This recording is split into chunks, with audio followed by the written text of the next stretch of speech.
Hey all, and welcome back to another video by UmbrasDarkness. In today's video, you guys, we're gonna go ahead and talk about the Caravan event. This is something that has been asked for before. I want to show you guys a winning place on the first Caravan event.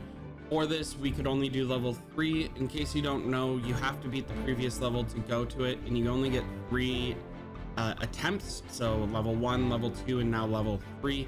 We did get server first with this battle that you're about to watch, so hopefully this helps you guys understand the tactics. I'll be talking through some of my thought processes here. You'll see how many times we did attempt it to try and get first, and hopefully this helps you guys in getting server first in your server. All right, without further ado, let's get into this. All right, so first and foremost, we're definitely going to scout right before it happens.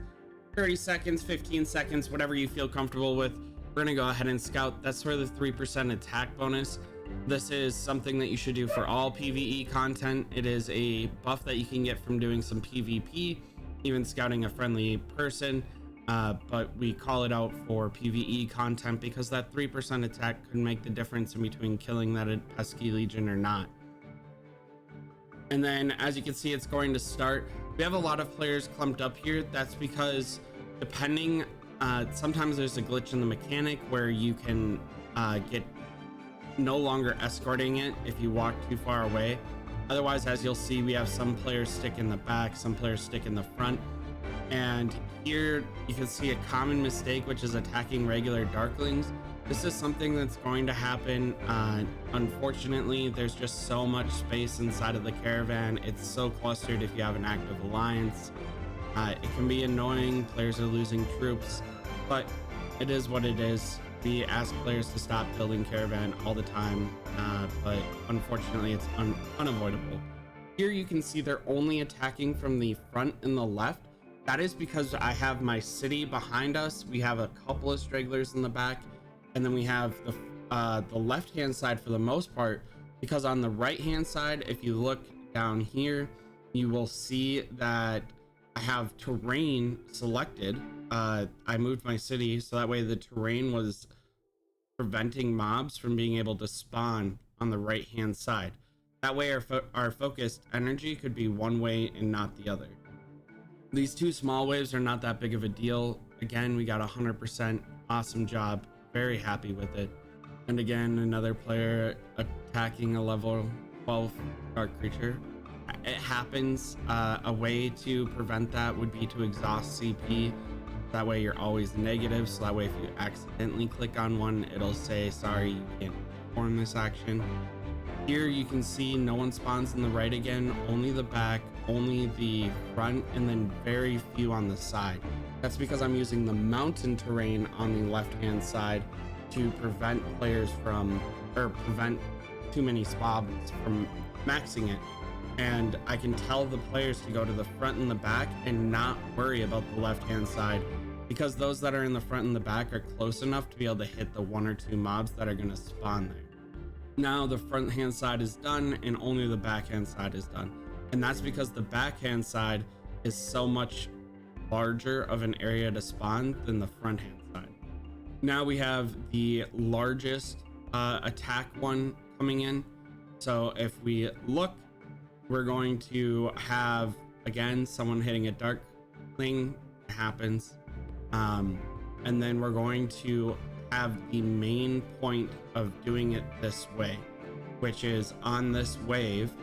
You can see we have front and back, but they're only darkling patrols and 1 green mob, so we can focus on that green mob because they can't be body blocked. Everyone else can be body blocked, which literally means you're tanking damage, so that way you can players can mass DPS them. The only mob that can't be are the very large dark. You can clearly identify it. So this is what all the players have been saving their artifacts for. You can see artifacts going off. I used my artifact, everything like that. Now, because of how I have chosen the terrain, we're going to be good to go here. Now I'm going to march up forward because all of the other troops are going to come from the front. We're not going to move past Morpheus, who is up front. He's our T5 tank players. We're going to wait for them to come to us. So if we look, all of them are just going to start funneling this way. So I've marked Morpheus, tried to make it as plain as possible, make sure people understand, do not move forward. Over there we had Trina hitting a Darkling creature so that way we wouldn't click on them accidentally. Here we tried to body block, but because they're not participating in the Caravan, it didn't work. We wanted to experiment, didn't work, but now we know. All right, so now they're all just funneling into us one by one. We can mass DPS select. Morpheus is just tanking all of them, preventing to come in. You can see that they're coming in the long way.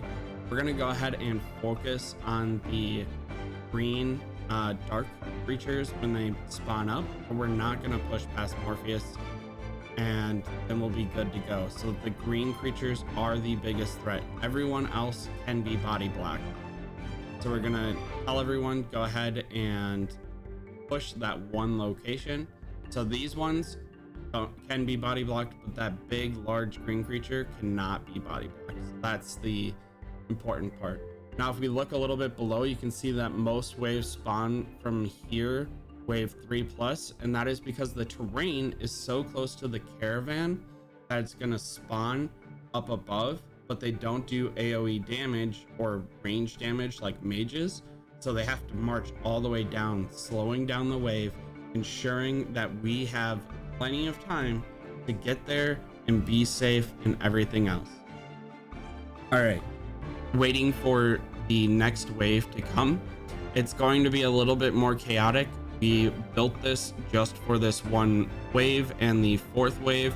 The other waves are a lot easier to handle, although wave 5 was pretty tricky. Underestimated that when I was selecting the starting spot, but we had made so many markers that we didn't want to restart it. So here again, you can see that there's a few from the side, but most of them are the front and the back, just like before, because of the mountain range on the left hand side preventing them from spawning up over here. So we're just stuck waiting and allowing them to funnel in. There's not enough creatures. They shouldn't spawn up on the plateau, so it won't delay the Caravan too long, but it will make sure that we're good to go. Caravan's still at 100%. We're doing insane. Now we're pushing. We're gonna focus the front. That's where most of them come from. I'm gonna stick in the back. I'm a partial T5 player. I can definitely make sure that we're good to go. I stick in the back at all times, just in case something happens, so they decide to go the opposite way on the plateau. Literally anything, it's not worth the risk. Plenty of players can do the DPS without an issue. All right, so I am in the back with archers. I'm going to do my best to maintain all of the damage that I can. As you can see, I am literally body blocking with my T5 archers to get the most amount of mobs stuck on me.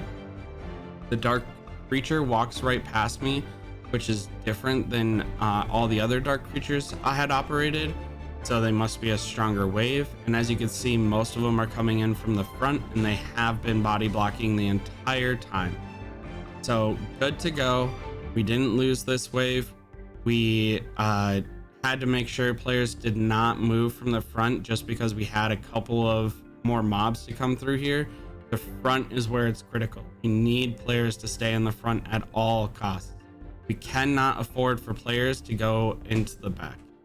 So all these red lines are players scouting us because we are outperforming their server, and they are trying to distract us essentially from the event. That's fine. That happens. Players get jealous, etc., etc. So here you can see that we are again body blocking dark creatures. Over on the right hand side, you can see just how many are funneling through. We have some Darkling patrols being body blocked. Dark creatures are starting to come through. I'm gonna already have my artifact on cooldown, and these dark creatures can be body blocked. Again, I'm not sure why a couple of those stones were not able to be body blocked, but we have most of our participants up in the front, no matter how boring it is to them. Now, they really didn't enjoy that we kept saying to stay in the front, but that's okay. And then here again, I'm going to tell everyone else to go to the front. but this is essentially the entirety of the video because the rest of these mobs are just a quick funnel through. I'm gonna stay right here. I'm gonna watch the escort. You can see that I've marked, you know, lot up front, end of wave 3, beginning of wave 4.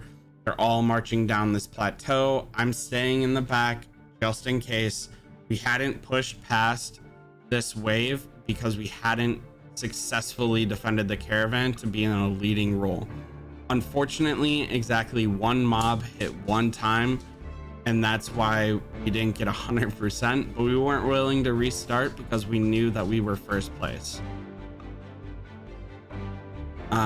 And that's, you know, I said that I stayed in the back because it's better safe than sorry. It's not worth it.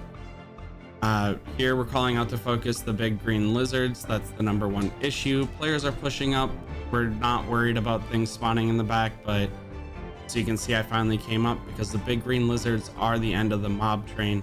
But I just wanted to be safe than sorry before they spawned up. I wanted to make sure that we were good to go.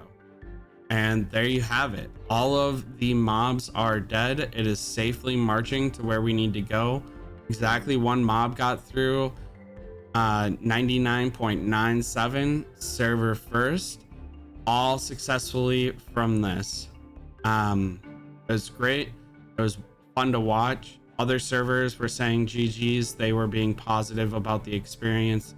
That was pretty fun too, that even though they were scouting and trying to be distracting, they ended up saying GG, good job. You know, they were encouraging of what we had accomplished and watching to learn. Honestly, I expect a lot more alliances to now use the terrain to their advantage since they've seen how we've done it.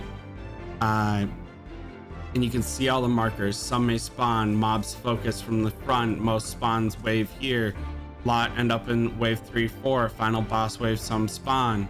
I have it everything marked. I made as many pins as needed in order to ensure that we are all good to go. I even marked where the caravan endpoint was, which everyone knows where it is, but I didn't want players to be distracted by continuously checking it. So I tried to take away all issues. I tried to take as many notes as possible. I think in total we did like 10, maybe 15 attempts. It was pretty intense. And as you can see, we got server first by almost 0.5%, and we only missed one spot. The difference for all of that work is only one universal, but it's also a lot of pride, and that's why we did it. Anyways, y'all, I hope that this video helps you guys. I hope that you enjoyed the content. As you can see, I am trying to help as many players as possible. So if you're from a different server, please, knowledge shouldn't cost anything. Share this YouTube video with other alliances. Share this YouTube video with other servers. We want everyone to be able to play the game to their best of their capabilities, and setting a good foot forward by sharing knowledge. Who knows? Maybe they'll be your friend instead of their enemy. Until next time, y'all. Huge shout out to my Patreon. Thank you for the constant love and support. Thank you for the DMs. Thank you for those that have came over to this game. Y'all can catch me in the YouTube comments. I do try to respond to as many players as possible. You can find me on Discord, and the #1 talker on Discord. We have our own separate Call of Dragons section, or worst case scenario, you can catch me on K102. Until next time, y'all, stay humble, stay happy, stay hungry. Bye, y'all.